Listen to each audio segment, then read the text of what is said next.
Johnny మాస్టర్కి జీవిత ఖైదు, life time ప్రిజన్మెంట్. Johnny మాస్టర్కి సంబంధించిన ఈ విషయంపై నిజంగా ఇప్పుడు తెలుస్తున్న ఈ విషయాలను చూసి అందరూ కూడా ఎంతగానో షాక్ అవుతున్నారు. నిజంగానే ఇది బిగ్ బ్రేకింగ్గా మారిపోయినట్టుగా అయితే తెలుస్తోంది. జానీ మాస్టర్ కేసు విషయంలో జరుగుతున్నటువంటి ఈ విషయం చూసి అందరూ అయితే ఎంతగానో షాక్ అవుతున్నారు. మరి జానీ మాస్టర్ని కోర్టులో హాజరుపరిచారు. ప్రస్తుతం ఆయనకి రిమాండ్కు తరలించారు. చంచల్గూడ జైలు అతనికి 14 రోజులైతే రిమాండ్ విధించింది.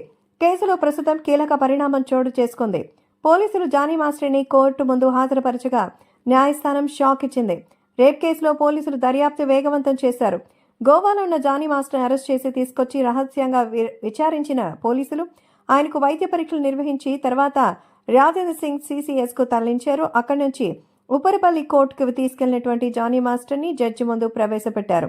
తన వద్ద అసిస్టెంట్ కొరియోగ్రాఫర్గా పనిచేసిన 21 ఏళ్ల యువతి పైన జానీ మాస్టర్ లైంగిక దాడికి పాల్పడినట్టు, అలాగే మతం మార్చుకుంటే పెళ్లి చేసుకుంటారని ఆమెను బెదిరించినట్టు పోలీసులకు ఫిర్యాదు చేసిన నేపథ్యంలో ఆయనపైన రేప్ కేసు నమోదైంది. లవ్ జిహాద్ అని పెద్ద రచ్చ జరిగింది. ఇక తనపై కేసు నమోదు కావడంతో పరారైన జానీ మాస్టర్ బెంగళూరు నుంచి గోవా వెళ్లారు.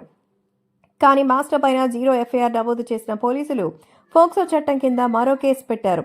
ఆయన్ని పట్టుకోవడానికి రంగంలో దిగినటువంటి పోలీసులు ఫైనల్గా భార్య సహాయంతో జానీ మాస్టర్ గోవాలో ఉన్నట్టు ట్రాక్ చేసి పోలీసులు ఆయన్ని అదుపులోకి తీసుకున్నారు. తాజాగా జానీ మాస్టర్ నేడు ఉప్పరపల్లి కోర్టు ముందు హాజరుపరచగా